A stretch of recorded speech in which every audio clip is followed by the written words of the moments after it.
गुरु तो गुरु होता है और शिष्य शिष्य तो शिष्य ही होता है।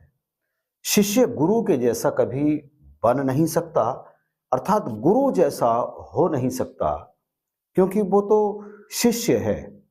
यदि आप ऐसा सोचते हैं तो फिर आप गलत हैं। कई बार नहीं, अनेक बार शिष्य गुरु के जैसा ही हो जाता है। और गुरु के जैसा कौन सा शिष्य हो जाता है? जो गुरु के चरणों में पूरी तरह से समर्पित हो जाता है। और यदि गुरु ऐसे शिष्य को भी अपनी कोई विद्या, अपना कोई गुर देने से छोड़ दें, तो फिर वो गुरु गुरु नहीं होते, वो फिर सौदेबाज होते हैं, वो तो व्यापारी होते हैं, और व्यापार में भी वो ठग लेते हैं। दरअसल गुरु ग्रंथों में 7 तरह के भी बताए गए हैं और 4 तरह के भी बताए गए हैं। गुरु हैं 4 प्रकार के, अपने अपने रंग। दीपक गुरु, पारस गुरु, मलयागिरी गुरु, भृंग। वास्तविक गुरु कौन है? वास्तविक गुरु तो वह है जो अपने शिष्य के दिमाग में, अपने शिष्य के दिल में, अपने शिष्य को अपना सर्वत्र अर्पित कर देता है, अपने पास कुछ भी शेष नहीं रखता। जो अपने पास कुछ शेष रख लेता है वो गुरु नहीं होता, वो व्यापारी होता है, जैसा कि कुछ पहले मैंने अभी आपके चरणों में रखा।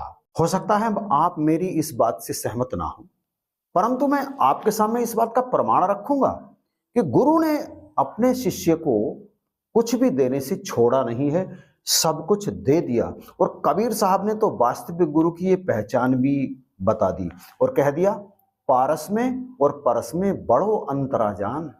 पारस में और परस में बड़ो अंतरा जान, वो लोहा सोना करे, वो करे आप समान। यानी जो वास्तविक गुरु है, शास्त्रों में जिसे दीपक गुरु कहा गया है, वो अपना सब कुछ अपने शिष्य को समर्पित कर देता है। पारस में और परस में बड़ो अंतरा जान, दोनों में बड़ा अंतर है। पारस लोहे को सोना बना सकता है, लेकिन पारस के द्वारा लोहा जो सोना बना है, अब वो जो सोना बन गया वो किसी और लोहे को सोना नहीं बना सकता। लेकिन वो जो गुरु है, जिसने अपने पास कुछ भी नहीं रखा, वो लोहा सोना करे, वो करे आप समान। तो वो जो गुरु है वो तो शिष्य को अपने समान ही कर देता है, अर्थात वो शिष्य को अपना स्थान तक दे देता है। ये बात सत्य है? क्या आपको समझ में आती है ये बात? आप कमेंट में करके बताइएगा जरूर कि जो दीपक गुरु है वो तो अपने पास कुछ भी नहीं रखता। इस बारे में एक सच्चा दृष्टांत आपके सामने रखने के लिए जा रहा हूं, जरा ध्यान से सुनिएगा। यह दृष्टांत 25 नवंबर 2024 के अमर उजाला में, अमर उजाला समाचार पत्र में छपा है। आप इसे देखिएगा स्क्रीन पर और मैं यहां इसे पढ़ रहा हूं, जरा ध्यान से आप देखते चले जाइएगा। गुरु और शिष्य का संबंध। रामकृष्ण परमहंस के शिष्यों ने उनसे पूछा, गुरु और शिष्य के संबंध कैसे होने चाहिए? स्वामी जी ने कहा, दोनों के संबंधों में घनिष्ठता और अपनापन होना चाहिए। उन्होंने मुस्कुराते हुए कहा, यदि हमारे संबंधों में अपनापन न होता तो क्या तुम लोग यहाँ रोज रोज आते? शिष्य ने फिर पूछा, क्या गुरु अपने शिष्य को अपना संपूर्ण ज्ञान देता है या कुछ भेद छुपा भी लेता है? स्वामी जी ने कहा, गुरु सदैव अपने शिष्यों को संपूर्ण ज्ञान देता है, लेकिन शिष्य उस ज्ञान को अपनी अपनी काबिलियत के अनुसार ही ग्रहण कर पाते हैं। हर गुरु अपने शिष्य को खुद से आगे निकलता देखना चाहता है, और जब कभी दोनों के ज्ञान में समानता आ जाती है तो गुरु शिष्य में भेद मिट जाता है। तो मैं एक दृष्टांत सुनाता हूँ। एक बार सुखदेव ब्रह्मज्ञान पाने के लिए राजा जनक के पास गए। जनक ने उनसे कहा, पहले दक्षिणा दो। सुखदेव ने आश्चर्य से पूछा, लेकिन जब तक ज्ञान नहीं मिल जाता तब तक दक्षिणा कैसे दूं? जनक ने हंसते हुए कहा, ज्ञान हो जाने पर तो हमारे बीच गुरु शिष्य का भेद ही मिट जाएगा। सुखदेव मुस्करा पड़े और राजा जनक के आगे नतमस्तक हो गए। स्वामी जी ने शिष्य से कहा, इसलिए कह रहा हूं कि गुरु शिष्य संबंध अंतरंग होते हैं, और जब शिष्य को गुरु के समान ज्ञान हो जाता है तो गुरु शिष्य में भेद मिट जाता है। जब शिष्य को गुरु के समान ज्ञान हो जाता है तो गुरु और शिष्य का भेद समाप्त हो जाता है, तब शिष्य भी गुरु के समान ही हो जाता है। और आप देखिए नजर उठाकर चारों तरफ, जो पूर्ण गुरु हैं वो अपने उन शिष्यों को, जिन्हें वो समझते हैं कि ये वास्तव में अध्यापक कहलाने योग्य अब हो गए हैं, उन्हें अपनी गद्दी तक दे देते हैं, उन्हें ज्ञान प्रदान करने की आज्ञा तक दे देते हैं। गुरु ने अपने पास रखा क्या? कुछ भी तो नहीं।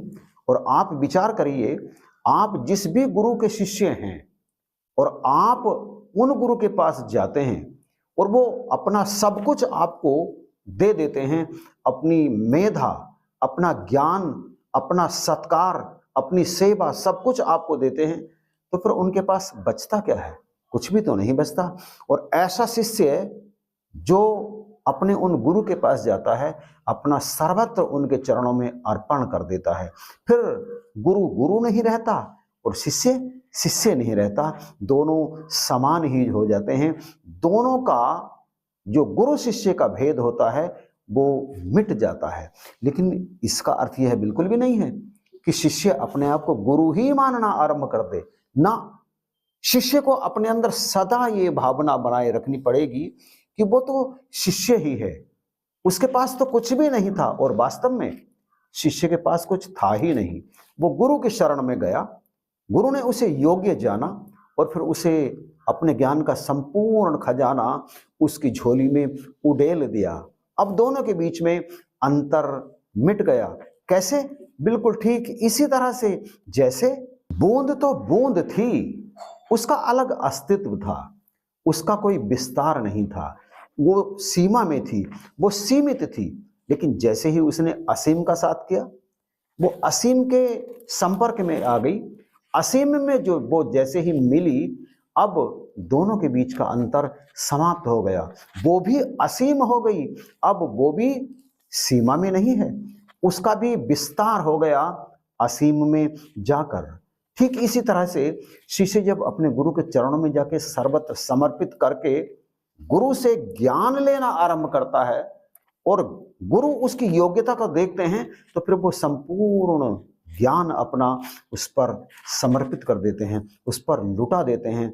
ऐसे ही गुरु को कहा गया है दीपक गुरु। और दीपक गुरु की विशेषता ये होती है कि उसके पास जितने भी शिष्य आते हैं वो सबको समान ही ज्ञान देता है। कई बार आपने सुना होगा कि गुरु तो कुछ ना कुछ भेद अपने पास रख ही लेता है ताकि शिष्य उसके सर पर ना बैठ जाए। तो मैं इस बात को यहाँ ऐसे कहता हूँ कि मैं उसे गुरु ही नहीं कहता, वो गुरु नहीं है। जैसा कि पहले कहा, वो व्यापारी है, वो तो सौदेबाज है। गुरु सौदा नहीं करते।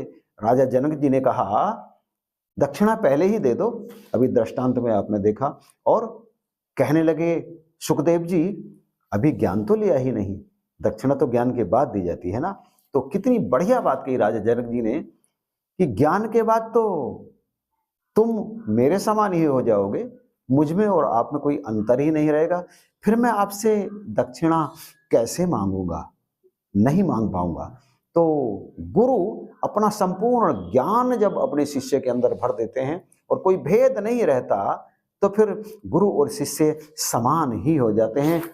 भेद मिट जाता है, अंधेरा मिट जाता है जब ज्ञान का दीपक जल उठता है। अब वीडियो समाप्त करने से पहले एक बात आपके चरणों में रखूं, और वो यह है कि यदि आप भी गुरु वाले हैं, आपने भी यदि गुरु बनाया हुआ है, और क्या विचार करके देखिए, क्या आपके गुरु ने आपको संपूर्ण ज्ञान दे दिया है या कुछ बचा करके रख लिया अपने पास? यदि रख लिया है तो फिर गुरु नहीं है, सौदागर है। सौदागर जो आपसे सौदा कर रहा है। ऐसे गुरु बहुत हैं। कबीर साहब कहते हैं कन फूका गुरु बहुत जगत में, फांसी डार फसामे, कहत कबीर गुरु वह पूरा, जो तेरा बिछड़ा हंस मिलावे। वो आपको, जो आप स्वयं हैं, जो आप हैं, वो आपको आपसे मिला देता है, आपका परिचय आपसे करा देता है, फिर कोई भी अंतर नहीं रहता है। विचार कीजिए, कैसे गुरु हो आपके? कुछ बचाया उन्होंने या सब कुछ आपको दे दिया? यदि हाँ, तो फिर खुशी की बात है और आप पूर्ण गुरु की शरण में हैं। और यदि उन्होंने कुछ बचा के रखा है तो बच जाइए, आप भी बच जाइए। रास्ता तलाश कर लीजिए दूसरा। जिन ढूंढा तिन पाइया, गहरे पानी बैठ, मैं बपुरी बूढ़न दरी, रही किनारे बैठ। वीडियो समाप्त करते हैं। इन्हीं शब्दों के साथ वीडियो देखने के लिए आपका बार बार धन्यवाद।